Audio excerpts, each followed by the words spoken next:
Sure that we can provide the security we provide. Our future is getting fast, and we have to be fast. Whether the self-checkout is faster Somebody's got to be the guinea pig, right? might require working out the kinks. Would you recommend this? No, probably not. This is NBC4 News at 5. And now at 5, rain in the forecast once again. You're looking live at the roads. This is actually the 210 in Santa Anita, the rain coming down in Ventura and LA counties right now as well.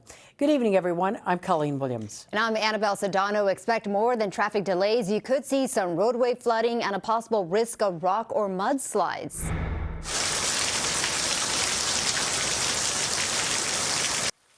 You see it there. Heavy rain came down in Simi Valley earlier today. The storm could produce strong winds, hail, even lightning.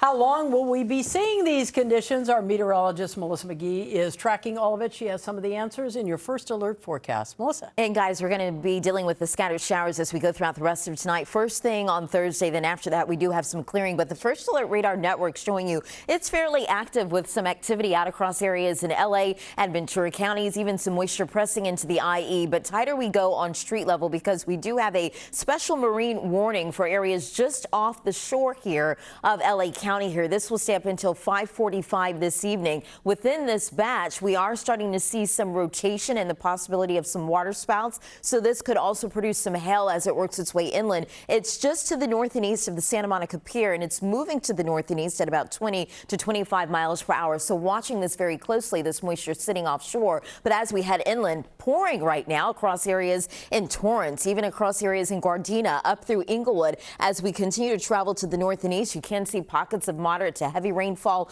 across areas in Santa Monica, Marina Del Rey, up through Culver City, and also West Hollywood. As we continue to watch that same cluster of activity, we've got moisture pressing in across areas in the valley as well for San Fernando, Northridge, as well as Van Nuys. A flood advisory has been issued for LA and Ventura counties. This will stay up until 8 o'clock tonight. We are starting to see some poor drainage and street flooding as we go throughout the early evening hours. So we'll talk about what we can expect. We're still tracking light to moderate rainfall across the region. A thunderstorm cannot be ruled out. There is a possibility of some instability, leftover showers as we get into our Thursday. Clearing comes after that. We'll take a closer look. It's all coming up with your First Alert forecast. I'll send it back over your way. All right, Melissa, we'll stay tuned for that. Thank you. And here's a live look at the radar. We'll be monitoring the storm throughout the night. If you want to know the conditions for your neighborhood, download our NBC LA app. Also, we have breaking news to tell you about. Rust armorer Hannah Gutierrez found guilty of involuntary manslaughter late this afternoon. The jury reached this verdict just hours after closing arguments. NBC4's Robert Kovacic joins us live from the newsroom with more on this. Robert? Colleen, the key question all along in this case is how a live round of ammunition ended up in a prop gun that was to be used in the film, and was the armorer responsible? Now, that prop gun was in the hand of actor Alec Baldwin, and the round discharged and fatally shot cinematographer Helena Hutchins and injured director Joel Souza. We find the defendant, Hannah Gutierrez, guilty of involuntary manslaughter as charged in count 1. We find the defendant, Hannah Gutierrez, not guilty of tampering with evidence as charged in count 2.